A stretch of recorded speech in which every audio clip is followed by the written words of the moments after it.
이제 내가 다시 예루살렘과 유다 족속에게 은혜를 베풀기로 뜻하였나니 너희는 두려워하지 말지니라. 너희가 행할 일은 이러하니라. 너희는 이웃과 더불어 진리를 말하며 너희 성문에서 진실하고 화평한 재판을 베풀고 마음에 서로 해하기를 도모하지 말며 거짓 맹세를 좋아하지 말라. 이 모든 일은 내가 미워하는 것이니라. 여호와의 말이니라. 만군의 여호와의 말씀이 내게 임하여 이르시되 만군의 여호와가 이같이 말하노라. 넷째 달의 금식과 다섯째 달의 금식과 일곱째 달의 금식과 열째 달의 금식이 변하여 유다 족속에게 기쁨과 즐거움과 희락의 절기들이 되리니 오직 너희는 진리와 화평을 사랑할지니라. 만군의 여호와가 이와 같이 말하노라. 다시 여러 백성과 많은 성읍의 주민이 올 것이라. 15절 말씀에 보면 하나님은 이제 내가 다시 예루살렘과 유다 족속에게 은혜를 베풀기로 뜻하였나니 너희는 두려워하지 말지니라 라고 말씀하십니다. 이러한 본문의 말씀은 보로 귀한 선민들에게 참으로 축복된 약속이라 아니할 수 없습니다. 그런데 이어지는 16절, 17절에서는 이러한 축복의 약속, 은혜의 약속에 더하여 그들이 행할 일이 무엇인지를 가르쳐주는 내용이 제시되고 있습니다. 즉, 이웃과 더불어 진리를 말하는 것, 성문에서 진실하고 화평한 재판을 베푸는 것, 마음에 서로 해하기를 도모하지 않는 것, 거짓 맹세를 하지 않는 것 등입니다. 오늘 우리는 하나님께서 이 같은 명령을 주신 근본적인 이유가 무엇인지 생각해 보고자 합니다.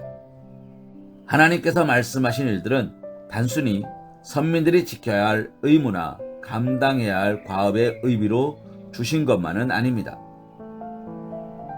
이런 명령들은 피상적으로만 보면 의무나 과업 정도로 보일 수도 있지만 좀 더 깊은 의미를 갖고 있기 때문입니다. 17절 말미, 즉 이 모든 일은 내가 미워하는 것이라 라는 표현을 통해 우리는 그 진정한 의미를 찾을 수 있습니다. 그것은 한마디로 선민이 하나님의 성품을 본받고 닮아가게 하기 위함이라는 것입니다.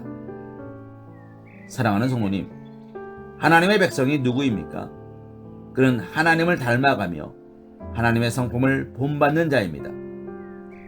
하나님을 기쁘시게 하기에 힘쓰며 하나님이 원치 않는 일이라면 그 마음에서부터 혐오하고 싫어하는 자, 그가 하나님의 백성인 것입니다. 오늘 말씀에서 하나님께서 은혜를 약속하시고 그에 더하여 행할 일들을 각각 제시하신 것은 그것이 하나님의 진실하며 의로운 성품, 자비로운 성품을 반영하는 것이기 때문입니다.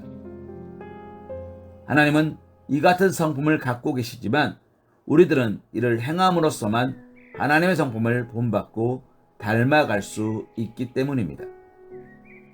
그리고 이처럼 하나님의 마음을 소유한 자, 하나님의 성품을 닮아가는 자, 하나님이 기뻐하시는 일을 행하며 하나님이 미워하시는 것을 미워하는 자에게 하나님께서 어떻게 행하실지는 너무나도 자명하다 할 수 있을 것입니다.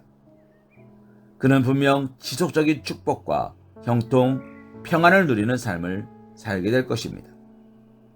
우리는 이 사실을 잊지 말아야 합니다.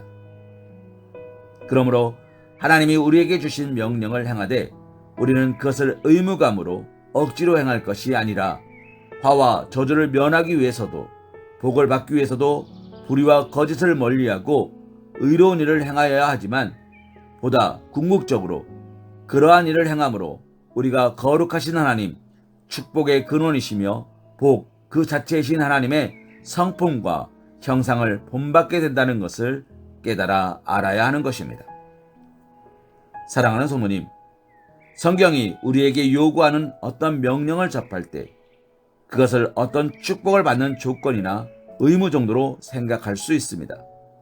물론 성경에서 하나님의 백성들에게 행하라고 명하신 것들은 그 같은 면모가 없지 않다 할 것입니다. 그러나 본질적으로 하나님이 주신 명령을 행하는 것은 어떤 단서 조항을 위해 하나님께 어떤 조건을 제시하기 위해 행하는 것이 아니라 성도로서 그리스도인으로서 당연한 본분이기 때문에 행해야 하는 것입니다.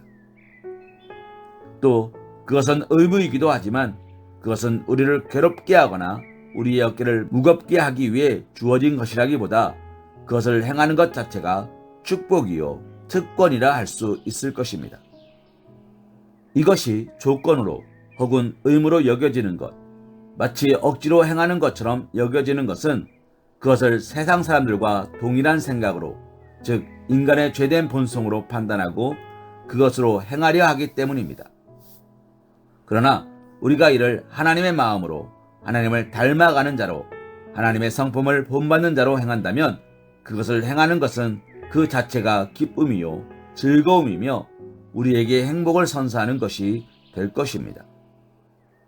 그러므로 우리는 하나님이 주신 명령을 행하기에 앞서 우리가 과연 하나님의 마음과 성품을 헤아리고 있는지, 하나님의 입장에서 그것을 행하는지를 생각해 보아야 합니다. 그렇게 할 때 우리의 순종과 헌신은 더욱 온전하여지고 복된 것이 될 것이며 하나님을 기쁘시게 하는 모습이 될 것입니다. 고린도전서 11장 1절 말씀으로 오늘의 말씀 묵상을 이어갑니다. 내가 그리스도를 본받는 자 된 것 같이 너희는 나를 본받는 자가 되라. 아멘.